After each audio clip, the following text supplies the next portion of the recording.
अस्सलाम वालेकुम स्टूडेंट्स, क्या हाल है। उम्मीद करता हूँ कि आप बिल्कुल खैरियत से होंगे। इस वीडियो में हम क्वेश्चन नंबर 4 को सॉल्व करते हैं। तो चलिए स्टार्ट करते हैं। क्वेश्चन 4 इस तरह से है कि आपने लेफ्ट हैंड साइड जो आपको गिवन है, आपने इसको प्रूफ करना है राइट हैंड साइड के इक्वल। तो आपने लेफ्ट हैंड साइड को आपने राइट हैंड साइड के इक्वल प्रूफ करना है। तो इसमें आपने जो आपकी राइट हैंड साइड है, आपने पहले उसको लेना है, ठीक है। तो वो आपके पास क्या है, x plus y into x plus omega y plus omega square g into x plus omega square y plus omega g. आपने इनको मल्टीप्लाई करके आंसर इसके इक्वल लेके आना है। तो हम क्या करेंगे, हम स्टार्ट करेंगे जो आपकी राइट हैंड साइड है जो कि किसके इक्वल है। So right hand side is equals to x plus y plus g into x plus omega y plus omega square g into x plus omega square y plus omega g. आपने करना है क्या, simple. इसमें जो आपका first factor है आपने इसको नहीं करना मल्टीप्लाई, जस्ट आपने ये जो दोनों फैक्टर्स हैं आपने इसको मल्टीप्लाई करना है, ठीक है। तो ये इसको हम वैसे ही लिखेंगे, यानी कि एक्स प्लस वाई प्लस जी टाइम्स एक्स को जब आप एक्स से करेंगे तो ये आएगा एक्स स्क्वायर, फिर आप एक्स को करेंगे ओमेगा स्क्वायर वाई से तो ये आ जाएगा ओमेगा स्क्वायर एक्स वाई, फिर आप एक्स को करेंगे ओमेगा जी से तो ये आएगा ओमेगा एक्स जी। अब आपने इसकी सेकंड टर्म जो कि ओमेगा वाई है इसको इन तीनों के साथ मल्टीप्लाई करना है। तो ये आ जाएगा omega y into x omega x y plus omega y into omega square y तो ये आएगा omega cube y square. Okay, उसके बाद ओमेगा वाई को जब इसके साथ करेंगे तो ये आएगा ओमेगा स्क्वायर वाई जी। अब जो आपके पास इसकी लास्ट टर्म रह गई है ओमेगा स्क्वायर जी को, उसको इन तीनों के साथ मल्टीप्लाई करेंगे तो ये हमारे पास बन जाएगा एक्स जी ओमेगा स्क्वायर एक्स जी। अब इसी तरह जब ओमेगा स्क्वायर इसके साथ मल्टीप्लाई होगा तो ये आएगा ओमेगा रेज़ टू पावर 4। यहाँ भी 2 पावर है, यहाँ पावर 2 है तो ओमेगा की पावर 4 हो जाएगी और बाय जी आ जाएगा प्लस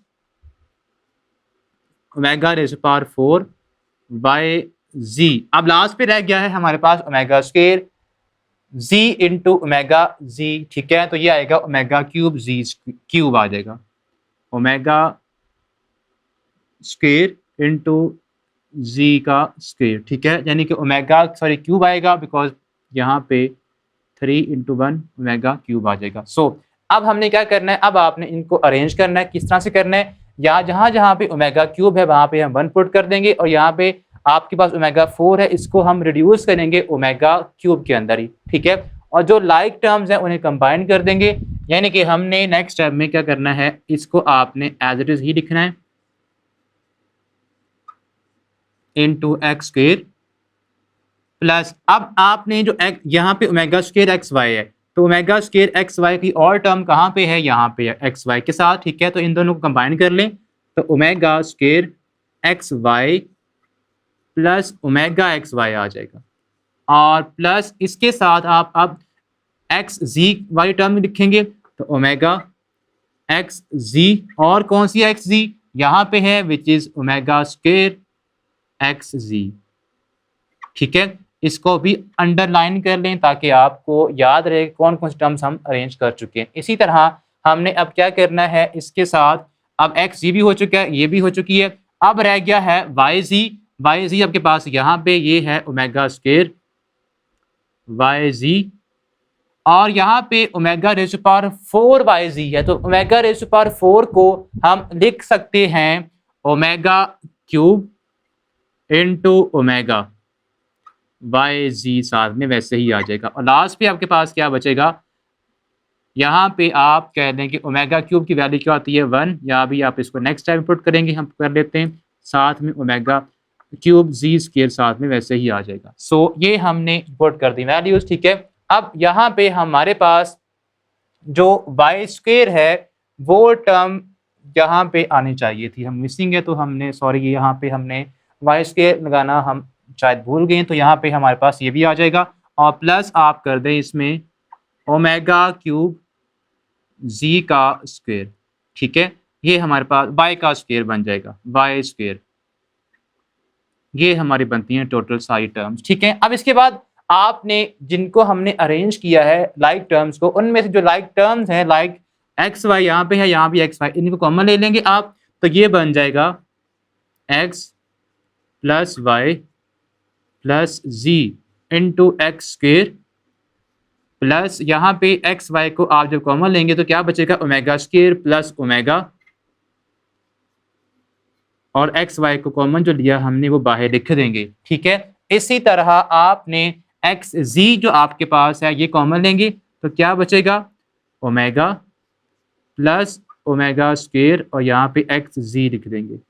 ठीक है, वाई जी जो टर्म है यहाँ पे है हमारे पास, यहाँ से आपने क्या करना है, वाई जी जब कॉमन लेंगे तो यहाँ बचेगा ओमेगा का स्क्वायर, ओमेगा क्यूब जब आप यहाँ पे देखेंगे यहाँ पे ओमेगा क्यूब है तो आपने इसकी जगह पे 1 पुट कर देना है, प्लस 1 इंटू यहाँ पे ओमेगा साथ में है और बाहर हमने कॉमन जो लिया है वाई जी वो बाहर लिख देंगे और यहाँ पे ओमेगा क्यूब 1 पुट कर देंगे, साथ में क्या आ जाएगा जी का स्क्वायर और प्लस यहाँ भी ओमेगा क्यूब है इसकी जगह भी 1 पुट करेंगे तो क्या आ जाएगा वाई का स्क्वायर। तो आपने जो वैल्यूज पुट कर दी हैं वो आप यहाँ पे रेफरेंस देंगे या आप जो नेक्स्ट पुट करेंगे उनका भी आप रेफरेंस देंगे, यानी कि आपने ओमेगा क्यूब की वैल्यू पुट की है 1 के इक्वल और इसके अलावा ओमेगा प्लस ओमेगा स्क्वायर ये होता है -1 के इक्वल, तो हम यहाँ पे omega square plus omega is equal to -1 put कर देंगे। ठीक है, सो नाउ अब आपने जो फाइनल टच बचा है या फाइनल जो आपने वैल्यू देनी है इन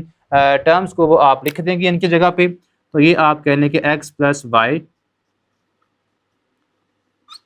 इंटू एक्स स्क्वायर, यहाँ पे आएगा -1 times x y plus -1 time x z plus -1 times y z plus y square and z square, ये हमारे पास आ जाएंगे। ठीक है, अब इनको माइनस को अंदर ऑपरेट कर दें इन टर्म्स के साथ, तो ये बन जाएगा x plus y plus g into x square minus x y minus x g और यहाँ से आएगा वाई जी। ठीक है, और प्लस आपके पास है वाई का स्क्वायर एंड जी का स्क्वायर, इन्हें आप कंबाइन कर दें यानी कि जो स्क्वायर टर्म्स हैं उनको आप पहले लिख दें, तो ये हमारे पास आ जाएगा x plus y into g plus g into x square plus y square plus g square, उसके बाद माइनस एक्स वाई